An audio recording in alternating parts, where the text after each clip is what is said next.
Tá com frio, tá preguiçoso para funcionar hoje. Então vamos lá, irmãos. Vamos dar continuidade ao nosso tema. Semana passada nós estávamos falando sobre a doutrina da Trindade. Falamos sobre os papéis diferentes das três pessoas. Há um só Deus, três pessoas, três papéis diferentes. Que não há uma ilustração que você possa fazer de forma perfeita, que você possa compreender. Existe uma frase do Millard Erickson que ele fala: tente entendê-la e você vai perder a cabeça, tente negá-la e você perderá a sua alma. Essa é uma frase do Millard Erickson. Provavelmente boa parte de vocês aqui conhecem esse teólogo, ele é bem conhecido. E hoje eu gostaria de tratar também algumas questões, alguns erros relacionados à doutrina da Trindade. Alguns irmãos já ouviram falar destes erros, não precisamos decorar esses termos mais técnicos, apenas compreendermos o erro, o princípio deste erro, né? Não precisa, qual era mesmo o nome daquela doutrina que negava a divindade do Espírito, a divindade de Jesus. Se você lembrar, que joia, que bom, é importante, mas se você compreender o princípio e o porquê não é assim, já é muito bom. Um dos erros relacionados à doutrina da Trindade, que foi ensinado já ao longo dos séculos e muitos séculos atrás também, se chama modalismo. Então, de acordo com o modalismo, a pessoa de Deus, ela se apresenta de três formas, ou de três modos, por isso chama modalismo. Talvez alguns de vocês já ouviram falar que Deus se apresentou como Pai no Antigo Testamento. Então, o Criador lá, Deus Pai criou todas as coisas, foi Ele quem chamou Abraão, foi Ele quem falou com o povo, que direcionou o povo para chegar à terra prometida, toda a provisão de Deus, foi Ele quem falou com os profetas e tal. Aí, a partir do Novo Testamento, Deus fala como se Ele fosse o Filho. Então, Deus no Antigo Testamento era o Pai, no Novo Testamento agora é o Deus Filho.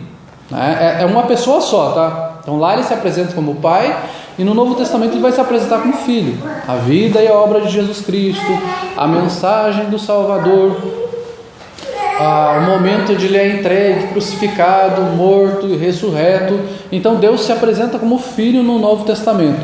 E a partir do Pentecostes, ali quando desce o Espírito Santo, ou seja, Jesus Cristo, o Deus se apresenta como Jesus Cristo. A partir dali Ele vai se apresentar como o Espírito Santo. Ou seja, no Antigo Testamento Deus se apresenta como Pai, no Novo Testamento até a ressurreição como Filho. Após a ressurreição, Deus se apresenta como Espírito Santo. Então é uma falsa doutrina que compreende que Deus se apresenta de modos diferentes. Ele tem uma roupagem diferente. É como você ter várias caras, vários disfarces, você apresentar de várias formas, você mudar o seu nome, você mudar um pouco sua característica, cortar o seu cabelo diferente, você fazer alguma coisa que mude a característica do seu corpo. Você se apresenta como pessoas diferentes, com nomes diferentes. Esta é uma falsa doutrina. Dos textos importantes para a gente compreender isso está lá em Mateus capítulo 3, versículo 16.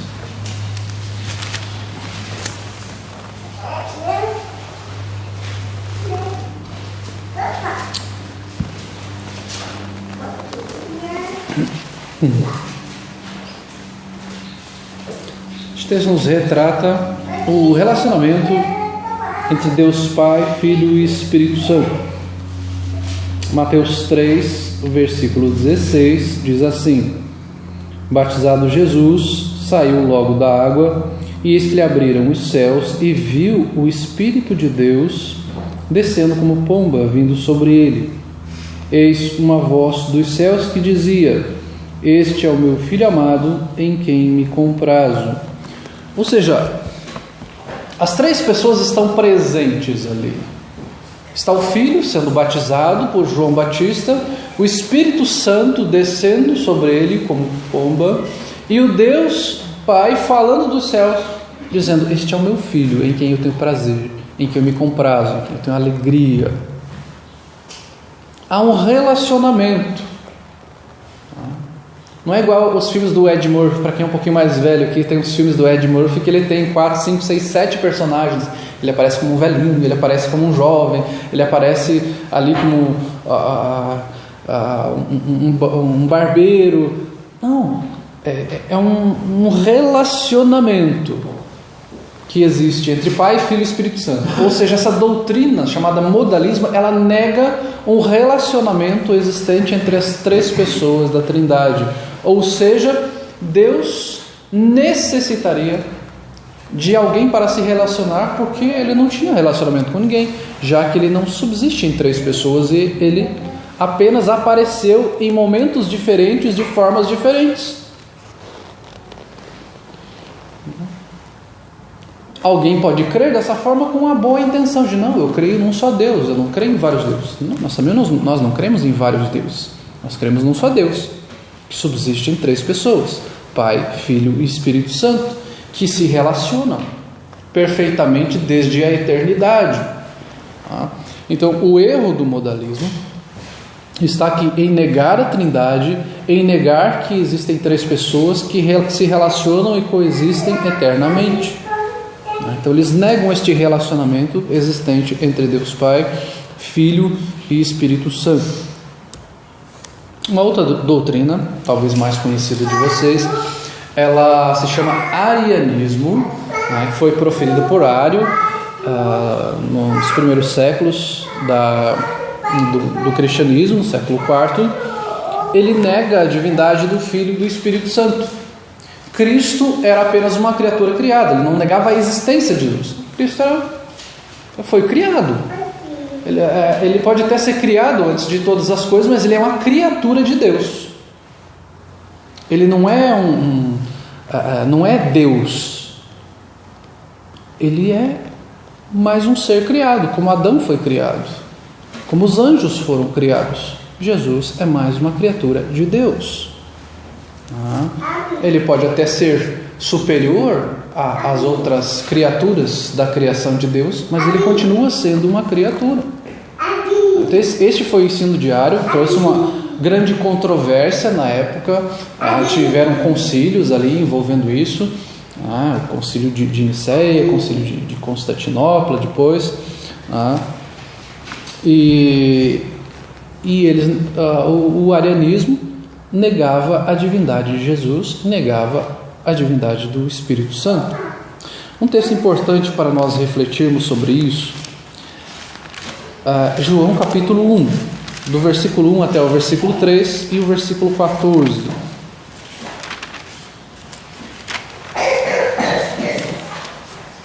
João capítulo 1, versículos 1 a 3 e versículo 14.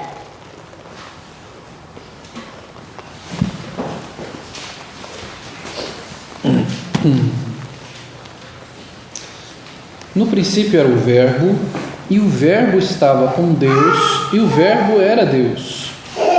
Ele estava no princípio com Deus, todas as coisas foram feitas por intermédio dele, e sem ele nada do que foi feito se fez.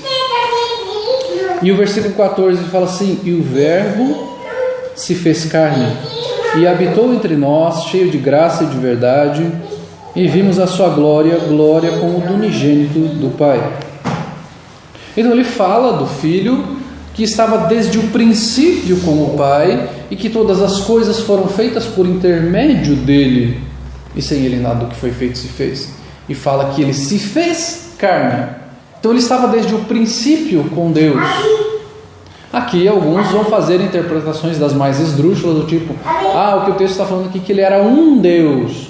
Ou seja, você acaba, ao invés de tentar explicar, você ainda distorce ainda mais as escrituras, porque o texto, em nenhum momento que ele fala que ele era um Deus, fala que ele era Deus. Se distorce o termo grego aqui, que serve para esse texto a interpretação de um Deus, um termo grego aqui, mas nos outros textos é só Deus. Aqui é um Deus, mas nos outros é Deus. Então, o texto nos deixa com muita clareza que ele estava desde o princípio com Deus e que ele se fez carne. Continuando o texto aqui, o capítulo 8, versículo 58.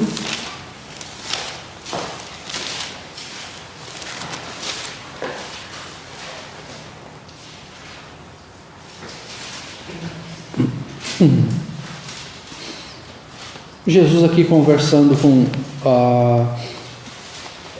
os religiosos de sua época, ele está falando com eles e eles argumentando com Jesus de que eles eram filhos de Abraão e tal. E ele fala: olha, vocês, explicando o texto aqui em miúdos, Jesus está falando, genealogicamente vocês são filhos de Abraão, mas espiritualmente vocês são filhos do diabo. Versículo 44, Jesus vai falar que vós sois filhos do diabo. Não importa se vocês são filhos de Abraão, se vocês são judeus, mas espiritualmente vocês são filhos do diabo, que vocês fazem a vontade do diabo, vocês fazem a vontade dele, que é o pai da mentira. Porque se vocês fossem filhos de Abraão, vocês fariam aquilo que Abraão fez. E o versículo 58 ali, Jesus vai falar: em verdade vos digo, antes que Abraão existisse, eu sou. Quando Jesus profere estas palavras, e não é à toa que no versículo 59 eles vão pegar em pedras para tentar matar Jesus, Jesus estava dizendo: eu sou Deus.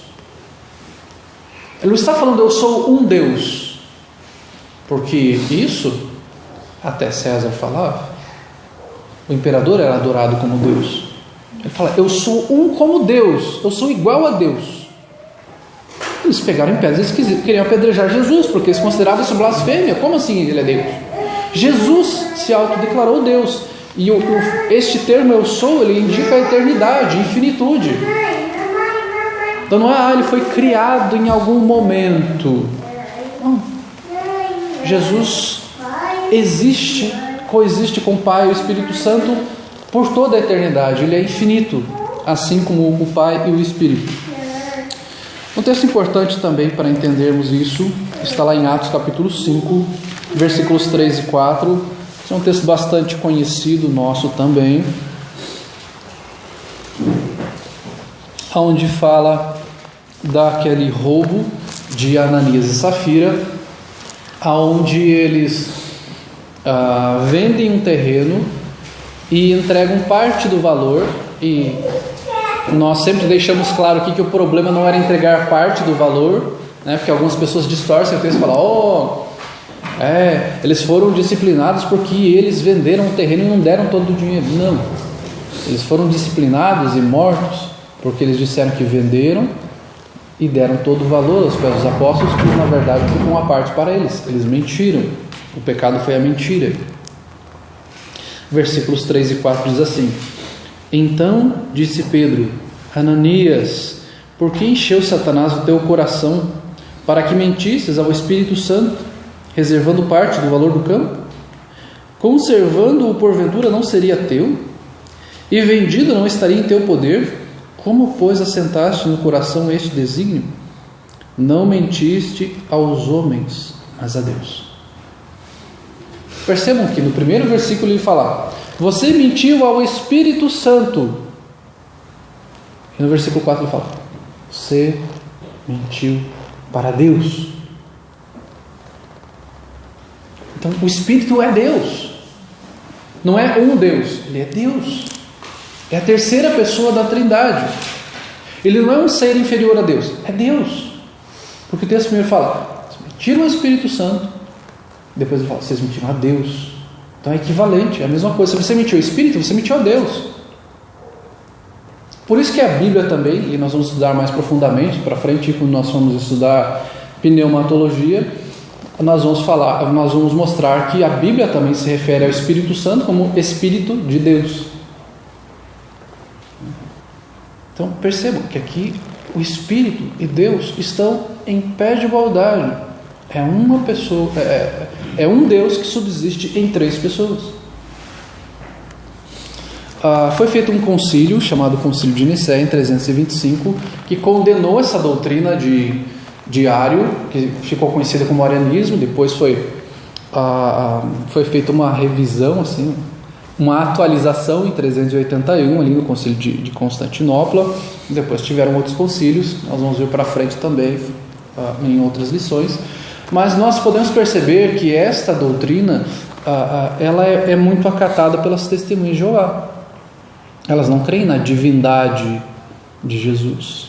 Eles até falam, Jesus é um profeta, Jesus pode ser visto como um anjo, mas elas não se referem a Jesus como Deus.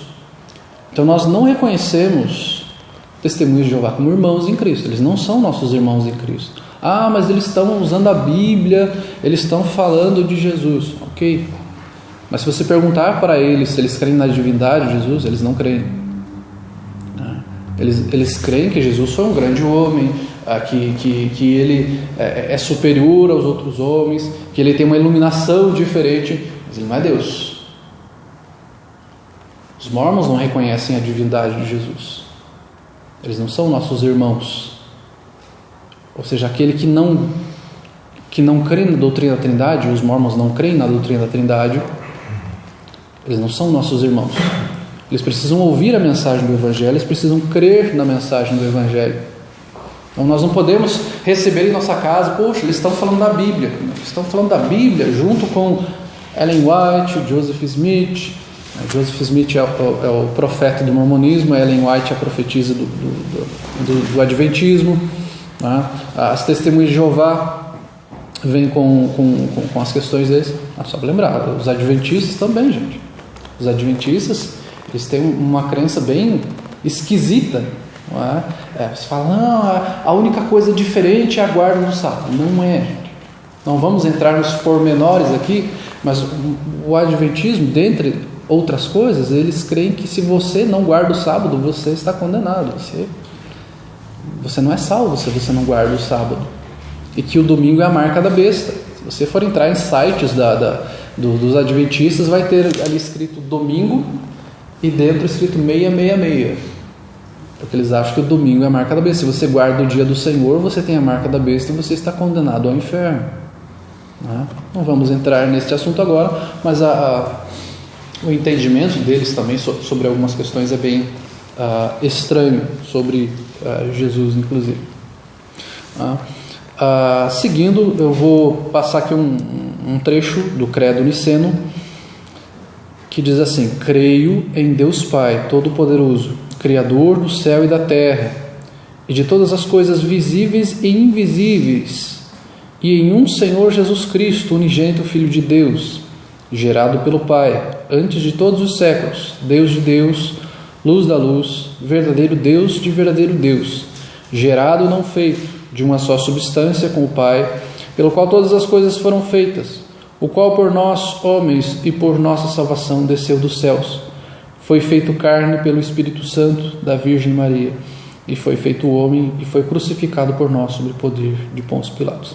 Vocês conhecem um pedaço deste credo. Ele foi feito como uma reza da Igreja Católica, mas os pastores, bispos daquela época se reuniram para discutirem sobre a palavra de Deus, sobre a heresia que estava acontecendo naquele momento. E o texto que a parte que eu grifei aqui, que eu coloquei em negrito, coloquei aqui: gerado pelo Pai antes de todos os séculos. A palavra gerado aqui não quer dizer que ele foi criado, tá? Gerado que ele foi gerado eternamente, que ele faz parte do Pai eternamente. Então, para termos esta ilustração de que Jesus foi gerado eternamente pelo Pai, não que em algum momento ele foi criado.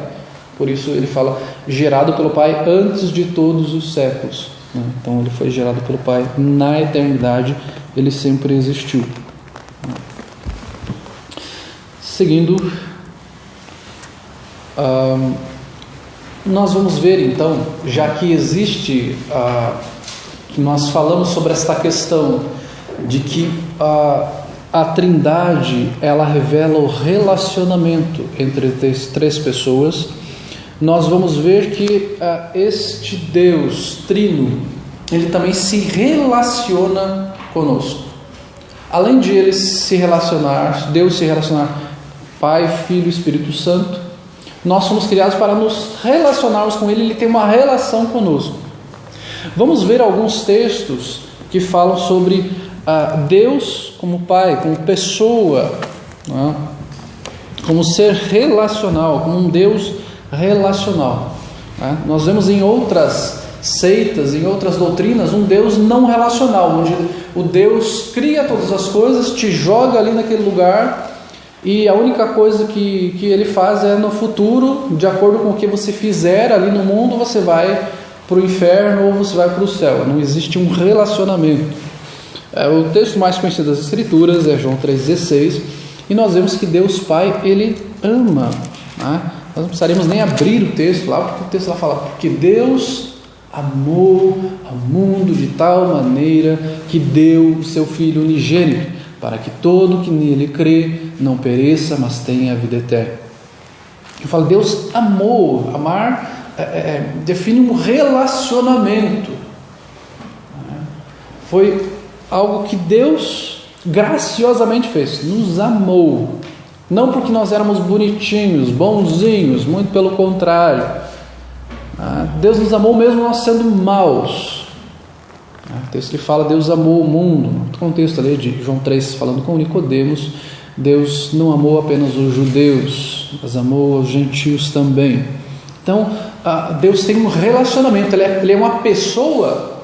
Esta é a compreensão que nós precisamos ter. A Trindade é uma pessoa, são três pessoas porque se relacionam, e se relacionam conosco.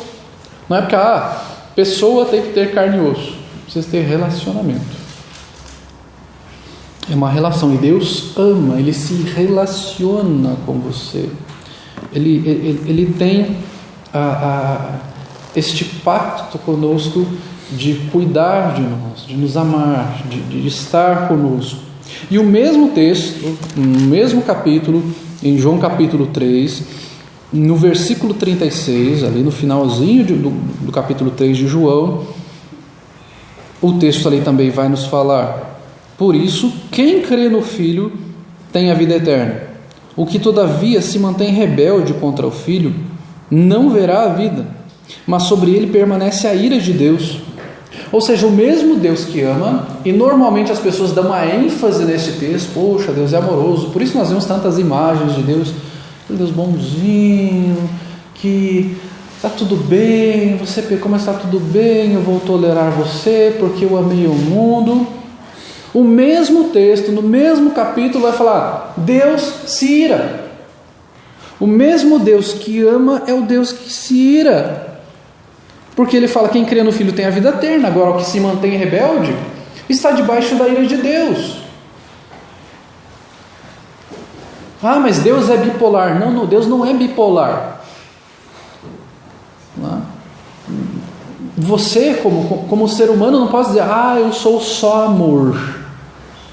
Tudo tranquilo. Sim, eu amo, mas tem momentos que eu me iro contra o pecado, que eu me iro contra situações da sociedade, contra atitudes dos meus filhos, contra atitudes de uma pessoa que está se rebelando contra Deus. Deus é uma pessoa, da mesma forma como Ele ama, Ele se ira contra o pecado, Ele se ira contra uma pessoa que se rebela contra Cristo, contra Ele. E não é só esse texto que fala sobre isso. Você está pegando um texto lá, o único versículo da Bíblia. Não, a Bíblia está repleta de textos que falam sobre o amor de Deus e está repleta de textos que falam sobre a ira de Deus. Romanos 1 também vai falar sobre isso. A ira de Deus se revela contra toda impiedade, injustiça e tudo mais. A Bíblia também fala que Deus, Ele é vingador. Não é possível. Como assim? Deus se vinga. Não é possível que exista um texto nas Escrituras que fale isso. Estou escandalizado, como vou crer num Deus vingativo? Eu sempre entendi que vingança é algo pecaminoso. Depende de que tipo de vingança você está falando, porque a justiça de Deus denota vingança também. Porque aquilo que fizerem contra Deus, aqueles que se rebelam contra Deus, estão se colocando como inimigos de Deus. E Deus fará justiça contra isso. Texto de Naum, capítulo 1, dos versículos 2 ao 6, só para os irmãos entenderem o contexto. Naum vai falar do julgamento de um povo ninivita que havia ouvido a mensagem de salvação através de Jonas. A história de Jonas vocês conhecem muito bem. Jonas leva a mensagem meio forçada lá, porque ele fala: Senhor, eu sei que Tu és Deus compassivo, e se eu levar a mensagem eles podem crer e serem salvos. Olha só a atitude de Jonas. E ele leva a mensagem de Deus sobre a condenação dos ninivitas, e os ninivitas se arrependem e creem no Senhor e são salvos. Só que uma geração depois, o povo volta a fazer as mesmas coisas que fazia anteriormente a mensagem pregada por Jonas. Então Deus fala: ok, olha só o que vai acontecer com vocês então. Naum, o profeta, vai falar o que Deus vai fazer com eles. O Senhor é Deus zeloso e vingador. O Senhor é vingador e cheio de ira. O Senhor toma vingança contra os seus adversários e reserva indignação para os seus inimigos. O Senhor é tardio em irar-se, mas grande em poder, e jamais inocenta o culpado. O Senhor tem o seu caminho na tormenta e na tempestade, e as nuvens são o pó dos seus pés. Ele repreende o mar e o faz secar, e mingua todos os rios. Desfalecem Bazã e o Carmelo, e a flor do Líbano murcha. Os montes tremem perante ele, e os outeiros se derretem, e a terra se levanta diante dele. Sim, o mundo e todos os que nele habitam. Quem pode suportar a sua indignação? E quem subsistirá diante do furor da sua ira? A sua cólera se derrama como fogo, e as rochas são por ele demolidas.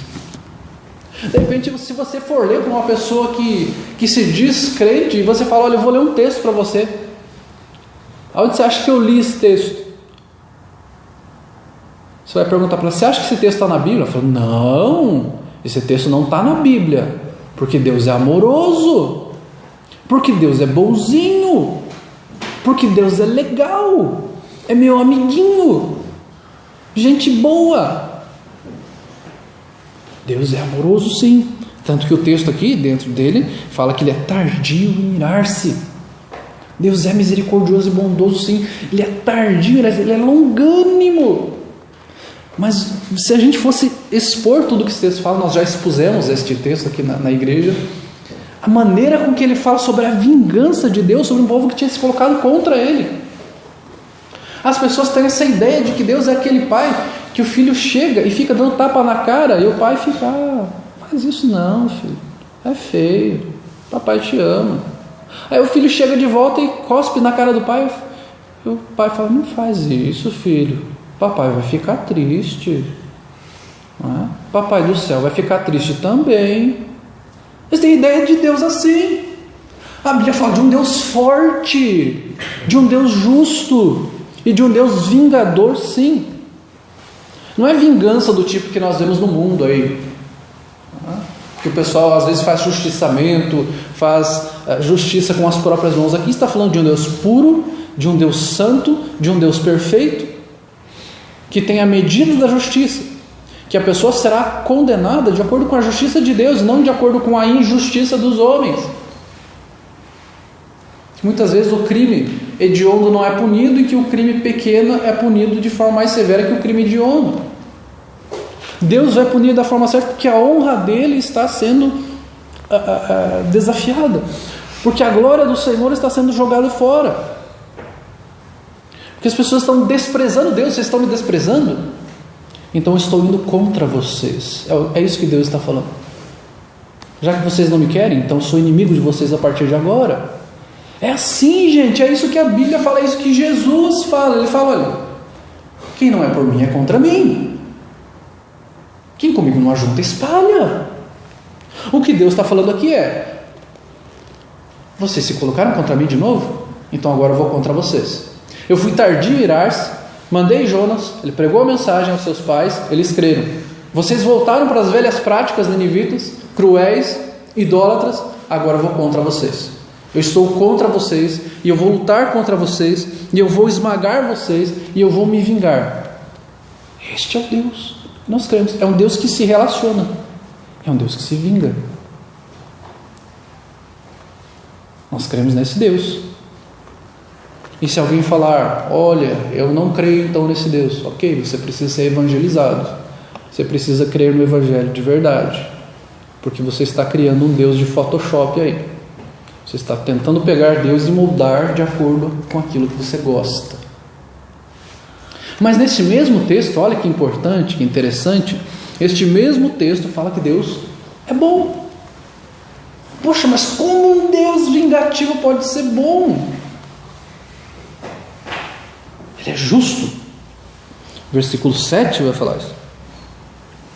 O Senhor é bom, é fortaleza no dia da angústia, e conhece os que nele se refugiam. Ele é bom para aqueles que se refugiam nele. O que ele está falando é, você está contra mim? Eu vou me vingar contra você, porque você está se colocando contra mim. Você está querendo vir contra mim? Então eu me vingarei contra você. Agora aqueles que estão comigo, eu sou fortaleza. Vocês vão se refugiar em mim. Eu sou por vocês. Eu sou o Senhor de vocês. Eu guerrearei por vocês. Eu protegerei vocês. Aqueles que estão comigo, fiquem comigo e eu protegerei vocês. Aqueles que estão contra mim, me vingarei contra vocês. É assim, gente. Não existe em cima do muro. Não existe meio termo. Não existe mais ou menos. Ou é ou não é. Deus se relaciona. Ou você está com Deus ou contra Ele. A Bíblia também nos fala que Deus ele é misericordioso. Vamos dar uma olhadinha lá no Salmo 136. Eu peguei esse texto porque ele fala, que ele usa esse termo durante o Salmo todo.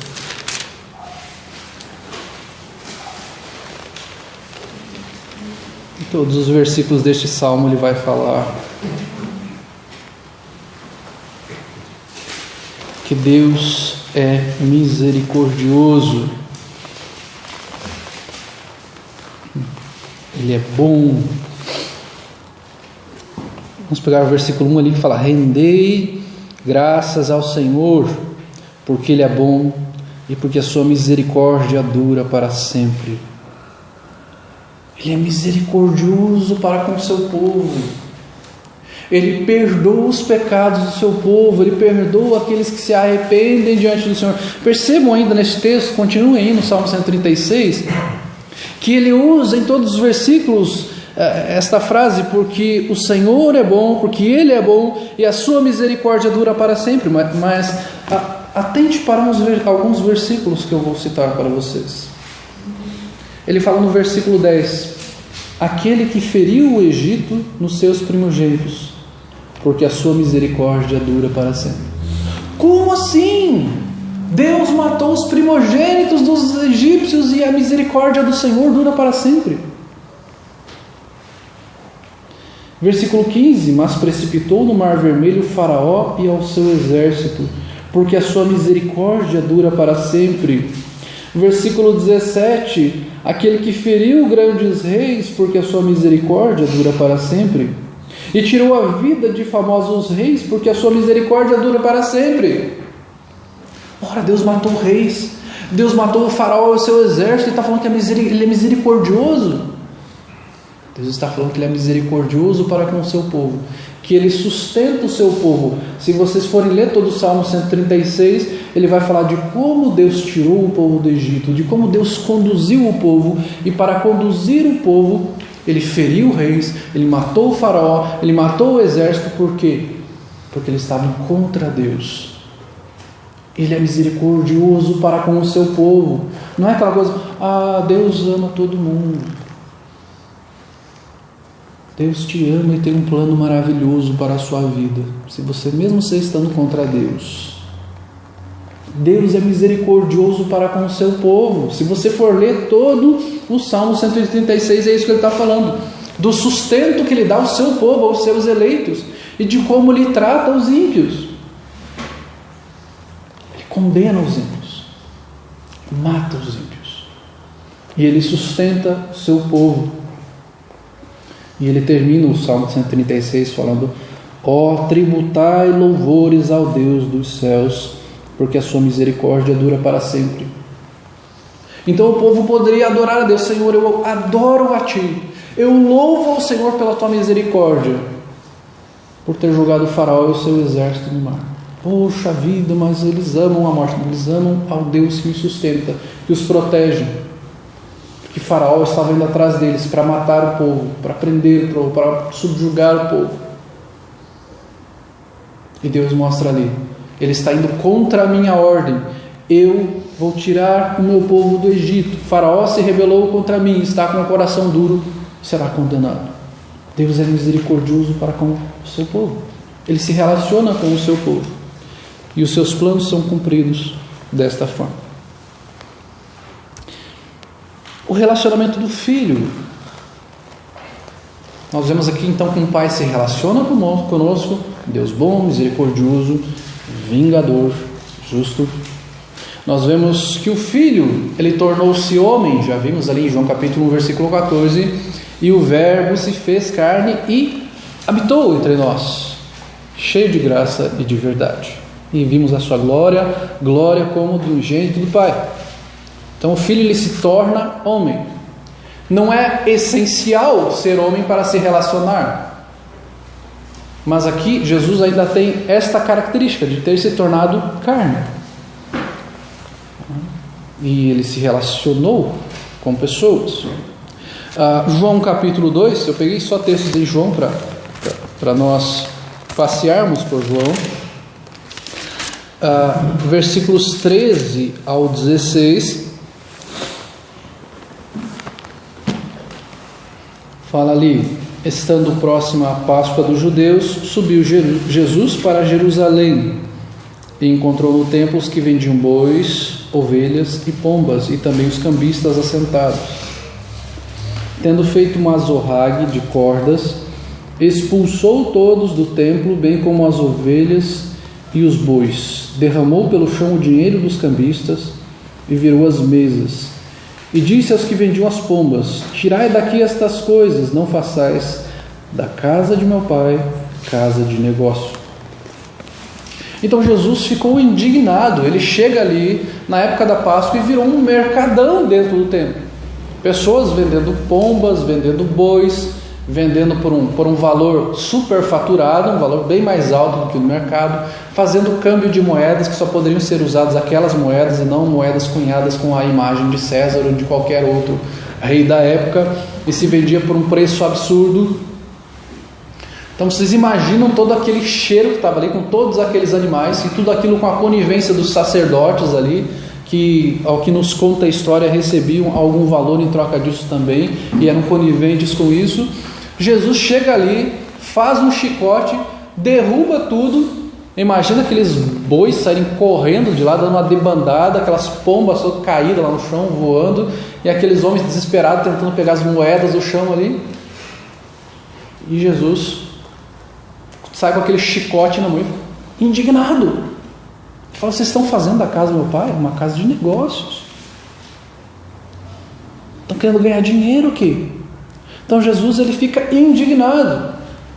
Então Deus é um Deus relacional, que nós vemos na segunda pessoa da Trindade, Deus se relacionando e ficando indignado com a impiedade do ser humano. Nós vemos também em João capítulo 11, quando ele vai até Lázaro, e Lázaro já está morto, nós vemos que Jesus ficou comovido com aquela situação. Nós vamos ver futuramente também em Cristologia com mais detalhes nesta parte. Estamos vendo aqui só que são 3 pessoas, a Trindade são 3 pessoas porque se relacionam, mas vamos ver tanto em Cristologia como em Pneumatologia esta questão da pessoalidade de Cristo e do Espírito Santo com mais ênfase. Aqui estamos dando uma introdução apenas, ok? O texto ali capítulo 11, versículo 33, vai falar: Jesus, vendo-a chorar, e bem assim os judeus que a acompanhavam, agitou-se no espírito e comoveu-se. E aí o versículo 35 vai falar: Jesus chorou, Jesus se comovia. Jesus, nós vemos aqui que ele fica indignado e que ele se comove também, que ele chora. Nós vemos na entrada dele também, triunfal em Jerusalém, que ele chora, que ele olha para Jerusalém e olha para o desprezo que Jerusalém teve por ele e tal. Então ele tem essa comoção no coração, ele sente essa tristeza naquele momento. É uma pessoa, a pessoa se relaciona, tem este sentimento. Capítulo 10, um pouquinho para trás, e o versículo 11, ele falando que ele é o bom pastor, né? Ele fala no versículo 11: eu sou o bom pastor dá a vida pelas ovelhas. Então o fato de dar a vida envolve relacionamento, de ele compreender a necessidade de ele dar a vida por alguém. Ele não é uma energia, ele não é um ser qualquer, ele é pessoa, se relaciona. Ele se comoveu, ele olhou para o seu povo, ele olhou para a situação pecaminosa de um povo eleito de Deus e que havia esta necessidade de dar a vida pelas suas ovelhas, para que fossem salvos. Então ele deu a vida pelo seu povo, pelos seus eleitos. E para fugirmos um pouco à regra, falei que nós íamos ficar só em João, mas temos o texto de Mateus, capítulo 25, versículos 31 e 32. Nós vamos ver que ele vai julgar. Então, a pessoalidade, o relacionamento aqui envolve esta questão de julgamento, de critério, de você entender o que é o certo, o que é o errado, o que é o bem, o que é o mal, o que vai ser salvo, o que vai ser condenado. Isso é pessoalidade. Isso tem vida, tem raciocínio, tem relacionamento. Falando de julgamento aqui, fala: quando vier o Filho do Homem na sua majestade e todos os anjos com ele, então se assentará no trono da sua glória, e todas as nações serão reunidas em sua presença, e ele separará uns dos outros, como o pastor separa dos cabritos as ovelhas. Então haverá julgamento, uma separação entre ovelhas e cabritos. Haverá este julgamento da parte do Senhor. Então ele é uma pessoa porque ele se relaciona e ele julgará futuramente e ele reinará futuramente. Ele é um Deus que se relaciona, um Pai, Filho e Espírito Santo. O Espírito Santo também se relaciona. A questão é que alguns acham que o Espírito Santo ele é uma energia, um poder, alguma coisa que desce sobre mim, dá uns tremelique e dá uns arrepios. Não é o arrepio do frio que está hoje, mas é aquele friozinho na barriga, aquele arrepio. Mas fala: olha só o Espírito que ele fez comigo aqui, deixou tudo arrepiado. O Espírito é pessoa também. Se você olhar para o texto de Mateus capítulo 12, uma das características de uma pessoa é que você pode blasfemar contra ela, blasfêmia contra o Espírito Santo. O texto vai falar aqui, capítulo 12 de Mateus, versículos 31 ao 32. Blasfemar é falar contra, é atribuir a alguém algo que não é dela, é mentir ou negar algo que é obra dela. Você negar a obra do Espírito, você negar que Ele é Deus. E aqui no caso ele está falando aqui sobre aquela expulsão de demônios que Jesus faz, e eles falam que ele expulsou pelo poder de Beelzebul, de Satanás, né? E aqui então o versículo 31 vai falar: por isso vos declaro, todo pecado e blasfêmia serão perdoados aos homens, mas a blasfêmia contra o Espírito Santo não será perdoada. Se alguém proferir alguma palavra contra o Filho do Homem, ser-lhe-á perdoado. Mas se alguém falar contra o Espírito Santo, não será isso perdoado, nem neste mundo, nem no porvir. Aqui há um debate sobre o que seria a blasfêmia contra o Espírito Santo e tal, né? Obviamente que isso só pode ser proferido só seria promovido por um não crente, porque um crente não pode perder a salvação. Alguns entendem que a blasfêmia pode acontecer nos dias de hoje, outros compreendem que a blasfêmia era no fato exclusivamente de Jesus, de atribuir as obras que Jesus fazia aos demônios ao invés de atribuir ao poder do Espírito. Mas também é outra questão que nós vamos conversar quando formos tratar de pneumatologia. A nossa ênfase aqui hoje é que o Espírito se relaciona, ou seja, você pode blasfemar contra ele. Você não pode blasfemar contra o celular, falar alguma coisa contra ele e ele vai ficar chateado com você e vai ter algum problema de relacionamento entre você e o seu celular. Ele não é uma pessoa, ele é uma coisa, é um aparelho. Apesar de não ser uma pessoa, muitos o tratam como se fosse. Mas o Espírito é uma pessoa, você pode blasfemar, falar contra ele, falar contra o Espírito. Ele é uma pessoa. O Espírito Santo, João capítulo 14, versículo 26, fala que ele ensina os crentes. João 14, versículo 26.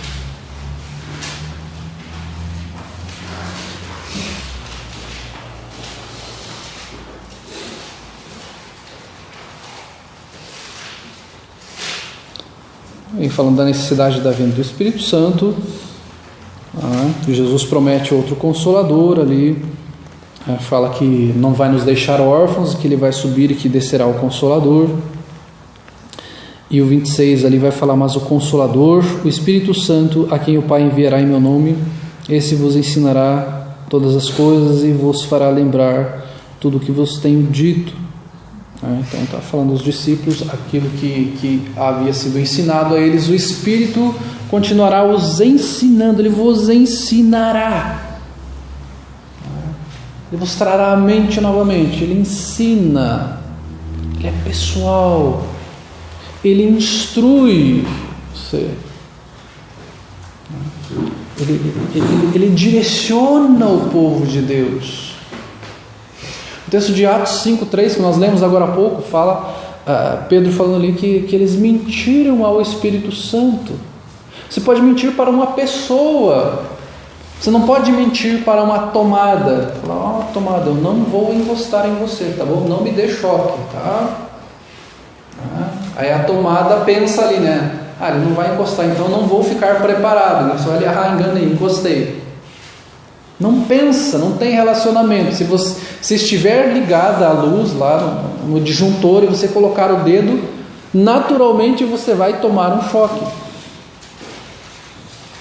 Você não pode falar: enganei a tomada. O Espírito Santo pode se mentir para ele. Só pode tentar enganar. Obviamente não vai conseguir, claro que não, porque ele é onisciente, ele sabe todas as coisas. Mas um relacionamento, você pode mentir. Você conversa com alguém, você pode ter essa coisa: eu omiti. Hoje em dia está muito na moda, né? Eu omiti, eu só não falei. Você mentiu para aquela pessoa. Você pode mentir para o Espírito, você pode tentar enganar o Espírito. Romanos 8,14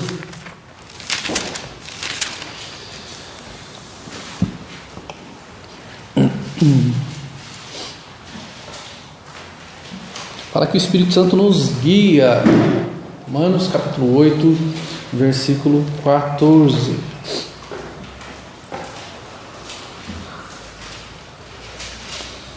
O texto lá nos diz assim: pois todos os que são guiados pelo Espírito de Deus são filhos de Deus. Somos guiados. Ele nos direciona, ele nos mostra o caminho. Ele nos mostra o que nós devemos fazer. Ele é quem está conosco em todo o tempo. E na continuação, no versículo 26, o texto ele vai falar: também o Espírito semelhantemente nos assiste em nossa fraqueza, porque não sabemos orar como convém, mas o Espírito mesmo intercede por nós sobremaneira com gemidos inexprimíveis. Ele intercede por nós, ou seja, a nossa oração é imperfeita, a nossa forma de chegar a Deus é imperfeita, mas Ele intercede por nós. Ele faz esta conexão, usando o termo mais na moda agora. Ele nos faz essa conexão com Deus. As nossas orações chegam até o Senhor porque Ele leva, o texto fala aqui de gemidos inexprimíveis. Ou seja, a nossa oração imperfeita, pequena, falha, chega de maneira aceitável diante de Deus, porque o Espírito intercede por nós. Isso é graça, gente. É um Deus que se relaciona em suas três pessoas, aonde o Espírito Santo intercede por nós,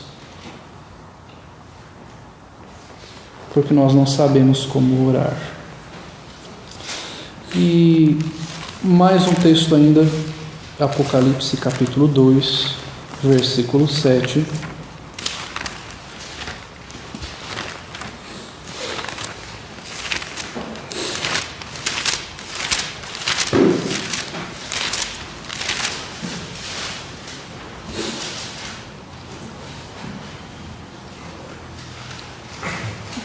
Esse é um termo bastante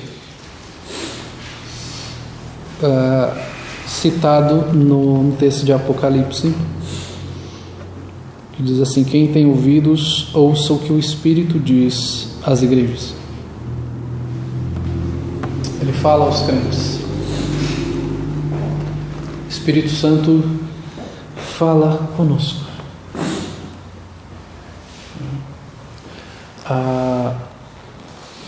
Nós já vimos que Ele convence do pecado, da justiça e do juízo. Nós temos esta regeneração através do Espírito Santo.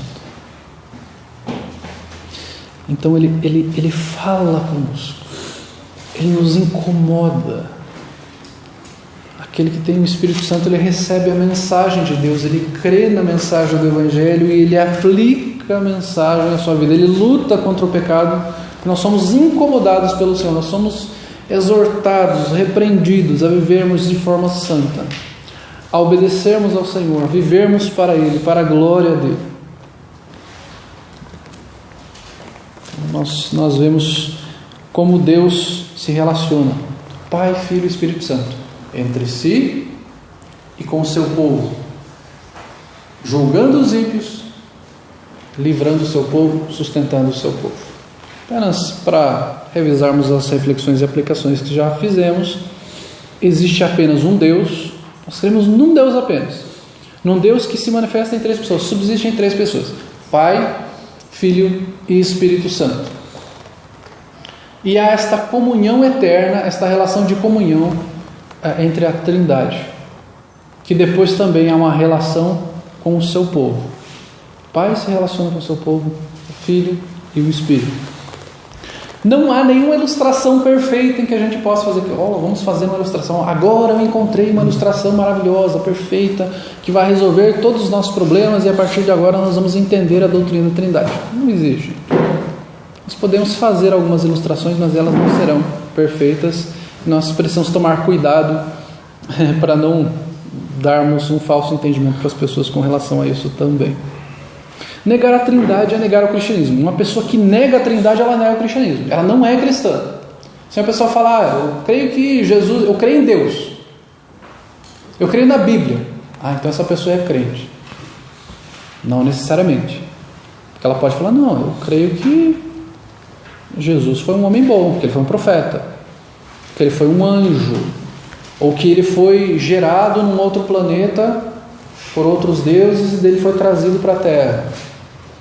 Que algumas seitas falam isso, tá? Como aqui na aula de seitas, não precisamos ficar citando tanto isso. Tá? Se uma pessoa fala, não, o Espírito Santo, ele é a força ativa de Deus. Não, essa pessoa não crê em Deus, de verdade.